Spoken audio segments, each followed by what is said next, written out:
하나님께서 우리에게 주시는 말씀은 창세기 12장 1절부터 4절입니다. 구약 14쪽입니다. 창세기 12장 1절부터 4절입니다. 구약 14쪽입니다.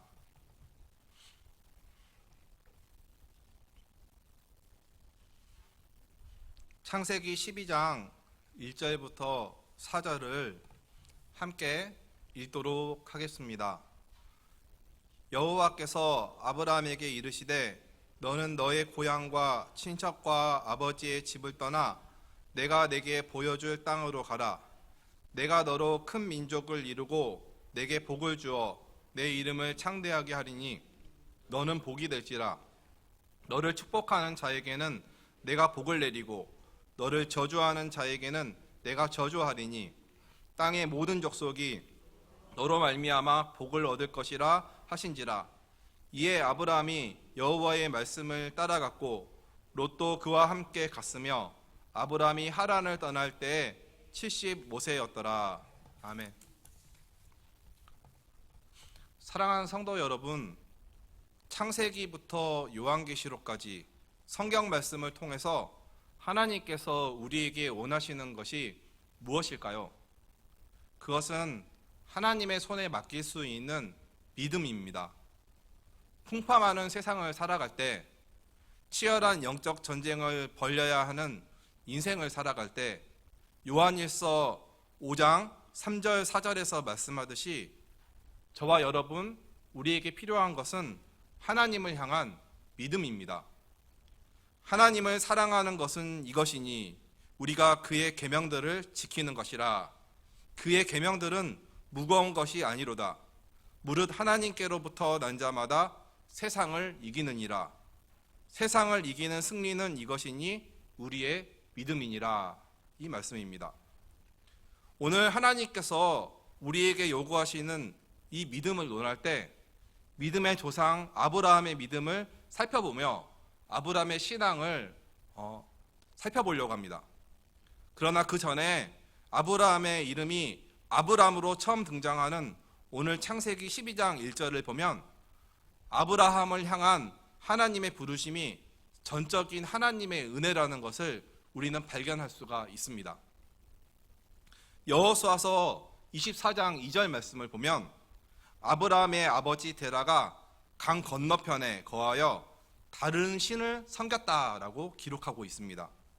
이를 통해 아브라함이 아버지로부터 신앙 교육을 받을 수 없는 환경이었고 그가 살고 있었던 갈대아 우르 역시 수많은 우상이 존재했던 도시였기에 하나님을 향한 믿음을 갖기가 완전히 불가능한 곳이었음을 우리는 알 수가 있습니다.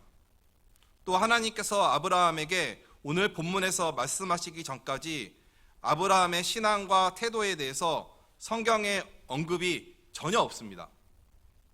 모세나 에레미야나 이사야처럼 소명에 대해서 하나님과의 대화조차 전혀 찾아볼 수가 없습니다. 따라서 아브라함을 향한 하나님의 부르심은 전적인 하나님의 은혜임을 우리는 알 수가 있습니다. 하나님의 구원의 역사는 믿음이 생기기 완전히 불가능해 보이는 그 토양에서 아무런 공로 없는 사람을 부르시고 세우시는 하나님의 전적인 은혜로부터 시작한다라는 것을 알 수가 있습니다. 다시 말해서 하나님의 나라는 하나님의 은혜 가운데 믿음의 한 사람이 하나님의 은혜로 세워지고 점점 확장되어지는 것입니다.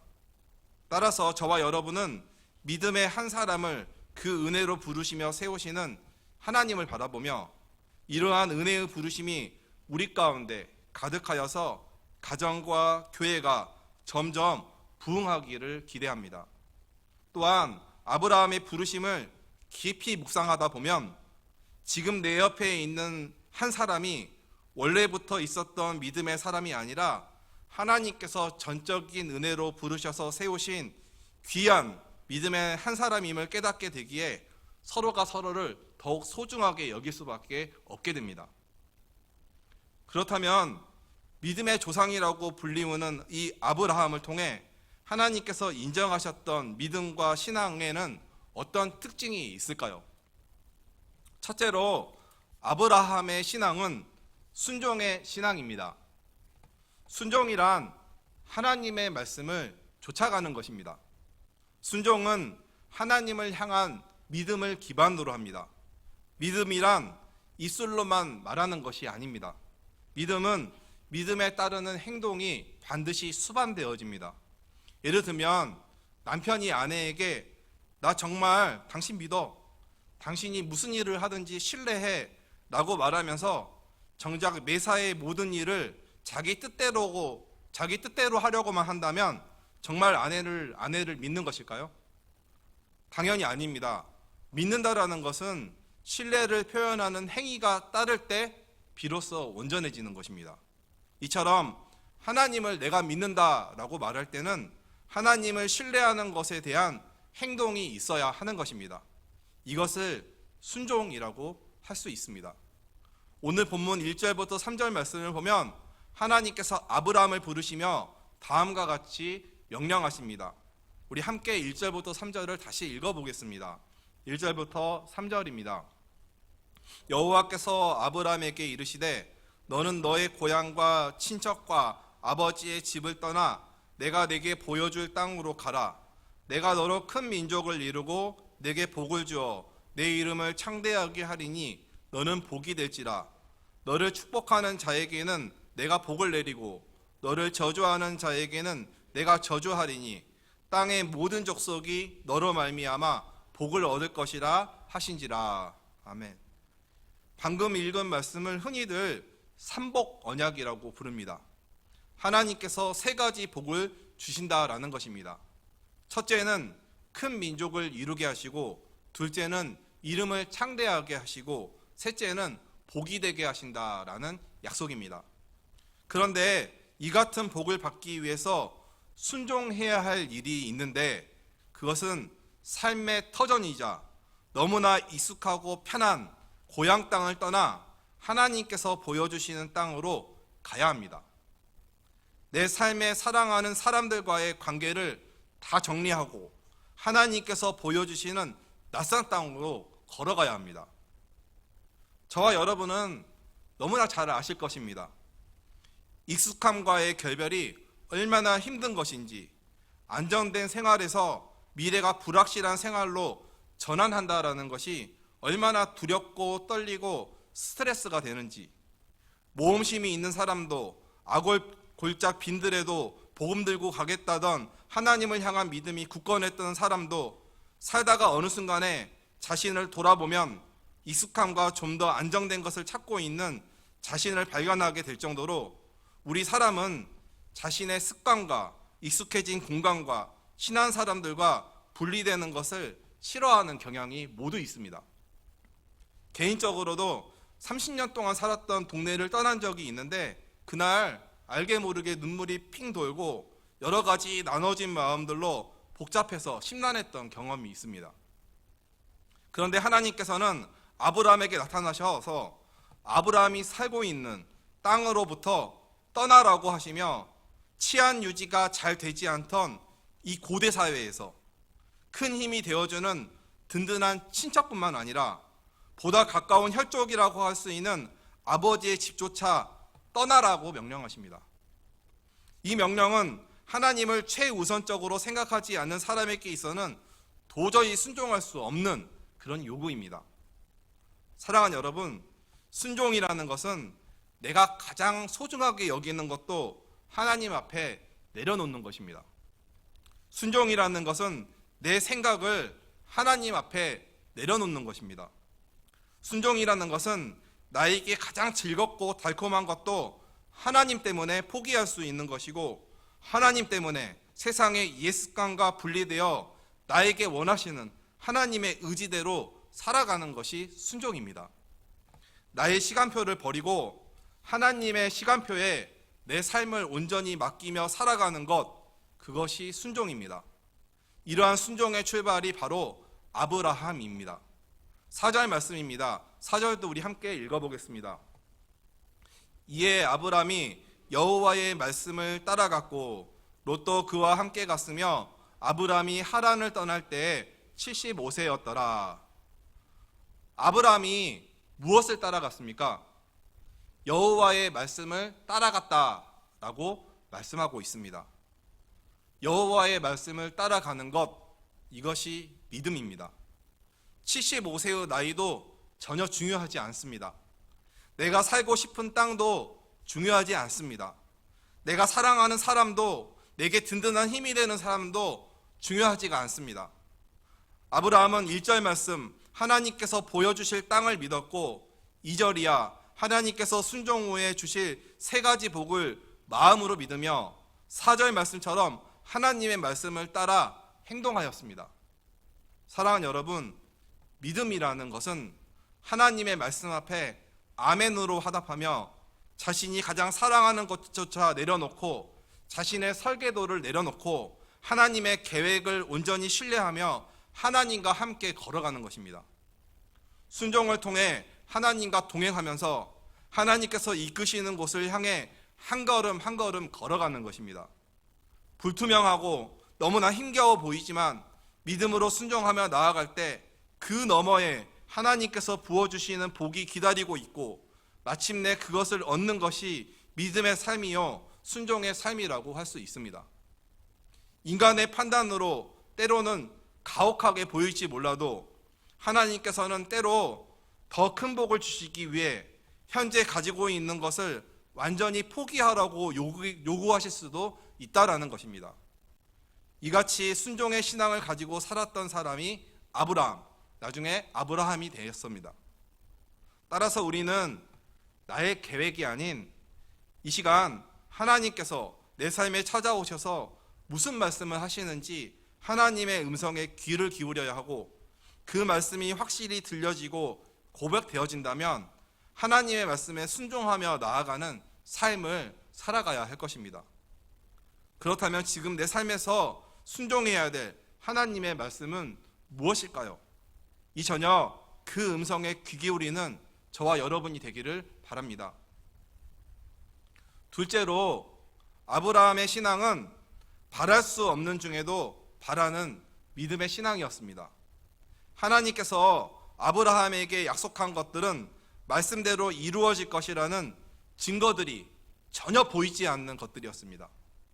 증거가 없었습니다. 하나님께서 보여주실 땅이 풍족한 곳인지도 알 수가 없었습니다. 오히려 갈대아 우르가 인간적으로 비옥한 땅이었습니다. 또 75세에 자녀 한 명 없는 노인이 큰 민족을 이루리라는 그 어떠한 증거도 없었고, 자신의 이름이 창대케 될 만한 근거 하나 전혀 있지 않았는데 아브라함은 하나님의 말씀을 믿었습니다. 찬송가 545장 1절의 고백처럼 이 눈에 아무 증거 아니 배워도 믿음만을 가지고서 늘 걸어갔던 신앙이 바로 아브라함의 신앙입니다. 더욱이 하나님께서 아브라함을 이끌고 밖으로 나가 하늘을 우러러 무별을 셀 수 있나 보라고 하시며 그에게 그의 자손이 이와 같으리라고 말씀하셨을 때, 그 순간 손에 쥔 것은 지푸라기 하나도 없었고 나이를 봤을 때 불가능해 보이는데도 하나님께서 말씀하셨기에 그것이 이루어지리라고 믿는 믿음이 아브라함의 신앙이었습니다. 그래서 로마서 기자는 로마서 4장 18절에서 아브라함이 바랄 수 없는 중에 바라고 믿었다라고 기록하고 있습니다. 믿음의 삶이란 내 생각으로 하나님의 능력을 제한하는 것이 아닌 하나님의 전능하심을 신뢰하며 바랄 수 없는 상황에서도 하나님의 말씀을 믿고 붙드는 삶이라고 할 수가 있습니다. 마치 어린아이들에게 그 어떠한 말씀을 전해도 말씀을 말씀 그대로 믿고 받아들이듯이 하나님의 말씀을 순수하게 있는 그대로 믿고 바라며 그 말씀대로 이루어질 것이라 믿는 것이 바로 믿음의 신앙입니다. 바랄 수 없는 중에 바라고 믿었던 이 아브라함의 믿음의 결과는 어떠했습니까? 자녀 한 명 없던 75세의 노인 아브라함은 후손을 얻고 이스라엘 민족으로 성장했으며 구속사의 주역이 되고 또 민족의 믿음의 조상이 되었습니다. 갈대아 우르에서 평범한 한 사람의 이름에 불과했던 아브라함은 말씀을 보면 훗날 많은 무리의 아버지, 하나님의 종, 하나님의 벗이라는 명예스러운 이름을 갖게 됩니다. 따라서 저와 여러분도 믿음으로 이 세상을 살아갈 때 우리 눈에 아무런 증거가 보이지 않더라도 내가 그 어떤 상황에 놓여 있을지라도 바랄 수 없는 중에 바라고 믿음으로 온전히 하나님 말씀을 따라 걸어갔던 그 아브라함과 같은 신앙이 있어야 할 것입니다. 이러한 믿음이 저와 여러분에게 항상 있기를 간절히 바랍니다. 셋째로 아브라함의 신앙은 하나님을 의지함을 기반으로 하는 물질에 연연하지 않는 양보와 관대함의 신앙입니다. 창세기 13장 말씀을 보면 아브라함과 롯의 소유가 많아서 동거할 수 없게 되어 롯이 분가하게 되었을 때 아브라함은 세속적 가치관을 따라 물질에 얽매여서 다투지 않고 조카 롯에게 양보하는 관대한 신앙, 양보의 신앙을 보여줍니다. 창세기 13장 9절을 제가 읽어보겠습니다. 내 앞에 온 땅이 있지 아니하냐? 나를 떠나가라. 내가 좌하면 나는 우하고 내가 우하면 나는 좌하리라. 양질의 목초지 확보가 상패를 좌우하는 유목 생활을 하면서 롯에게 선택권을 양보한 것은 아브라함의 물질에 대한 기준이 눈에 보여지는 물질에 있지 않고 하나님을 향한 믿음과 순종에 있음을 나타낸다라고 할 수가 있습니다. 그렇지 않고서야 롯이 여호와의 동상 같고 애굽 땅과 같이 비옥한 소돔을 고를 때 쉽게 양보할 수 있었겠습니까? 아주 오래전 포털 사이트 뉴스에서 이런 기사를 본 적이 있습니다. 타이틀이 전 재산을 장남에게, 아버지의 유언, 절대적일까? 아버지의 유언에 따라 유산을 못 받게 된 차남이 섭섭한 마음에 소송을 걸었고 법을 통해 유류분으로 기존 상속분 전부는 아니지만 절반을 가지고 갈 수 있게 되었다라는 그런 내용이었습니다. 사랑하는 여러분, 물질이라는 것은 형제일지라도 다투게 만드는 요소가 됩니다. 물질로 인해 형제 간 다툼과 소송이 끊이지 않는 대기업 집안들이 얼마나 끊임없이 많이 있었습니까?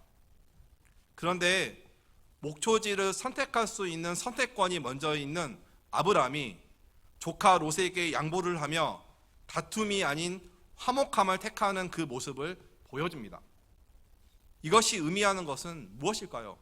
그것은 신앙적 관점에서 바라보는 물질에 대한 아브라함의 이해입니다. 물질이라면 혈안인 세상은 지금이나 수천 년 전이나 마찬가지일 텐데 아브라함은 그러한 것을 좇는 세속적 신앙이 아닌 하나님 중심의 신앙을 가지고 생활하고 있습니다. 기회가 조금이라도 주어진다면 아주 자그마한 것이라도 내가 보기 좋은 것, 내게 편한 것을 택하고 싶어 하는 것이 우리들의 모습일진데 아브라함은 물질에 보여지는 것이 아닌 하나님의 말씀에 대한 순종임과 하나님께 드리는 감사에 있다라는 것을 알고 있는 그런 신앙이었습니다.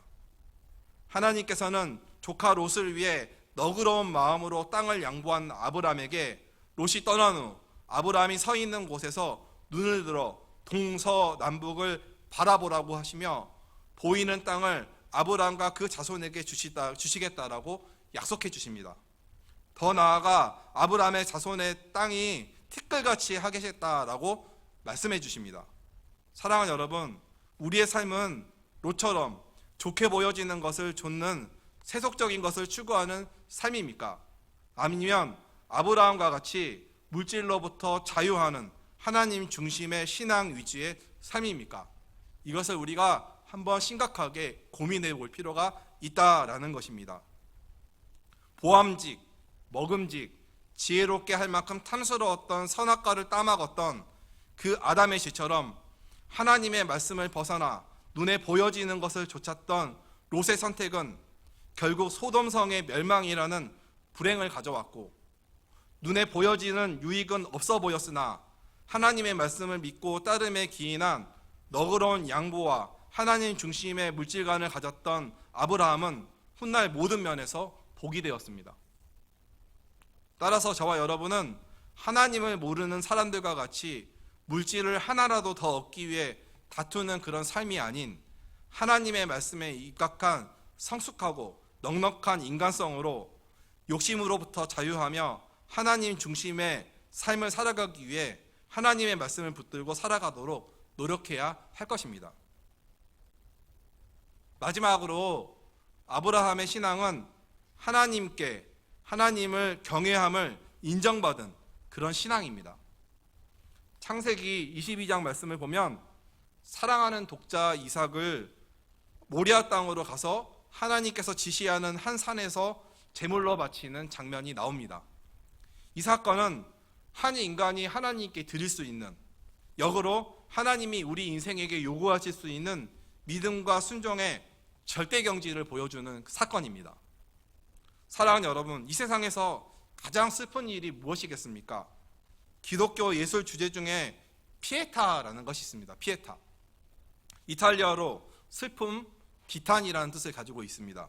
주로 마리아가 십자가에서 내려진 예수 그리스도의 시신을 떠안고 비통에 잠긴 모습을 묘사한 것을 말하며 주로 조각작품으로 표현되어집니다. 유명 예술가들의 피에타를 보면 그저 조각일 뿐인데도 마리아에게서 풍겨지는 비탄과 깊은 슬픔은 보는 사람들로 하여금 먹먹하게 만듭니다. 자식을 먼저 보내는 부모의 심정이 정말 어떠하겠습니까? 부모를 보내면 과거를 잃고 자녀를 먼저 보내면 미래를 잃는다고, 자녀를 먼저 보내고 하염없이 눈물을 흘리는 성도님을 바라볼 때면 옆에서 바라보는 사람조차 진짜 가슴이 찢어질 것처럼 그 고통이 같이 경험이 되어집니다. 물론 그 고통을 완전히 알 수 없겠지만 옆에 있을 때 너무나 괴롭습니다.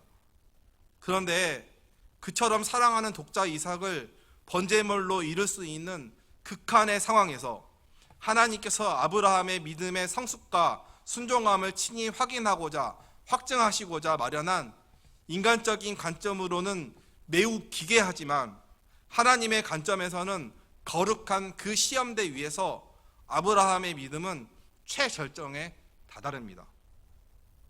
하나님께서 재물을 예비하셨을 것이라는 그 믿음과 자녀를 잃을지 모른다는 인간적인 불안과 두려움과 긴장 속에서 하나님을 신뢰하고 경외함으로 이삭을 바치기 순종하기 바로 직전까지 아브라함은 하나님께 자신의 믿음을 보여드립니다. 이 같은 믿음을 통하여 아브라함은 하나님께 하나님을 경외하는 줄 아노라 라고 인정을 받게 됩니다. 아브라함의 이 같은 신앙은 정말 상상을 초월하는 실로 대단한 믿음입니다. 자신의 최고로 사랑하는 것까지 하나님 말씀에 순종하여 내어드릴 수 있는 위대한 신앙입니다. 지금까지 아브라함의 신앙을 살펴보았습니다. 하나님의 말씀에 순종하는 신앙, 바랄 수 없는 상황에서도 바라고 믿는 신앙, 하나님을 의지함으로 기반으로 한 물질로부터 자유한 양보와 관대함을 가진 신앙, 자신의 가장 소중한 것을 내려놓을 수 있는 하나님 경외의 신앙이 오늘 우리가 살펴본 믿음의 조상 아브라함의 믿음과 신앙이었습니다. 그리하여 하나님께서 인정하시는 믿음을 통해 한 집안에 존경받는 큰 아버지라는 아브라함을 벗어나서 열국의 아버지 아브라함이 됩니다. 더 나아가 예수 그리스도의 족보에 가장 먼저 언급되었던 사람이 아브라함입니다. 아브라함과 다윗의 자손 예수 그리스도의 계보라.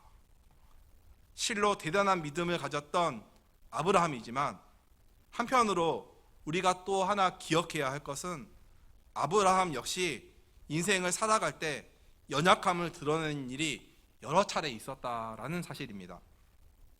자신의 목숨을 부지하기 위해 바로에게 자신의 아내를 누이라고 속였던 일, 아내 사라의 종용 아래 상속자를 속히 얻기 위한 조급한 마음으로 하나님의 뜻을 묻지 않으므로 애굽종 하갈에게서 이스마엘을 낳았던 일, 아비멜렉 앞에서 사라를 자신의 이복 누이라고 소개하며 아내임을 은폐하려 했던 일 등 불완전한 인간이 드러내는 연약함과 한계가 믿음의 조상 아브라함에게도 있었다라는 사실입니다. 그러나 하나님께서는 믿음으로 걸어가는 이 아브라함을 가는 곳마다 한량없는 은혜와 은총으로 그를 보호하여 주시고 그에게 약속하신 언약대로 그로 큰 민족을 이루게 하시고 이름을 창대하게 하시고 가는 곳마다 복이 되게 하셨습니다. 이를 통해 믿음으로 살아가는 인생은 때론 연약함을 드러내며 실수할 수도 있겠지만 그럼에도 불구하고 하나님께서 그의 전능하심으로 끝까지 보호하시며 언약을 성취하시며 구속의 역사를 만들어 가신다라는 것을 우리는 알 수가 있습니다. 따라서 때로는 내가 지금 현재 처한 주변을 둘러싼 환경이 두려움과 불안이 가득하여 믿음이 연약하여지고 조급하여지고 매우 불안할지라도 마치 사망의 음침한 골짜기를 다닌 것 같은지라도 나와 함께 하시는 하나님을 의지하며 믿음의 길을 끝까지 걸어가는 저와 여러분이 되기를 간절히 바랍니다. 말씀을 정리하겠습니다.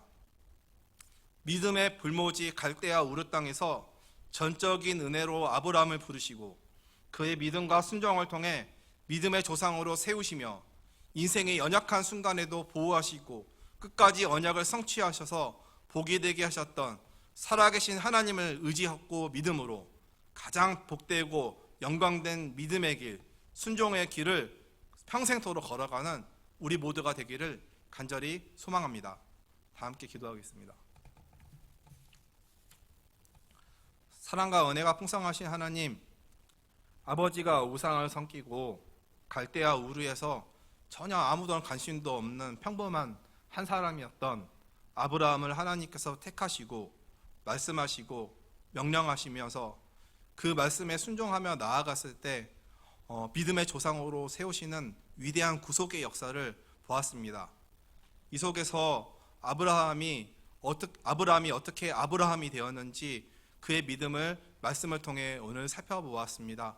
하나님, 우리도 아브라함처럼 연약할 때가 있지만 늘 하나님의 말씀을 쫓아갈 수 있는 순종의 삶을 살아갈 수 있도록 도와주시고 항상 하나님 중심의 물질과 세상 그런 관점을 가지고 우리에게 주어진 삶을 살아가도록 하여 주시고 그리하여 양보와 넉넉함이 우리 가운데 있게 하여 주시고 또한 우리의 가장 소중한 것까지 하나님께 내어드릴 수 있는 믿음의 경지까지 다다르도록 우리를 인도하여 주셔서 우리의 믿음이 하나님께 인정받는 믿음이 되기를 간절히 원합니다. 그리하여 우리 또한 아브라함처럼 우리 자손들과 후손들에게 믿음의 조상이 되어지는 놀라운 은혜가 있게 하여 주시옵소서. 감사드리며 예수님의 이름으로 기도드립니다.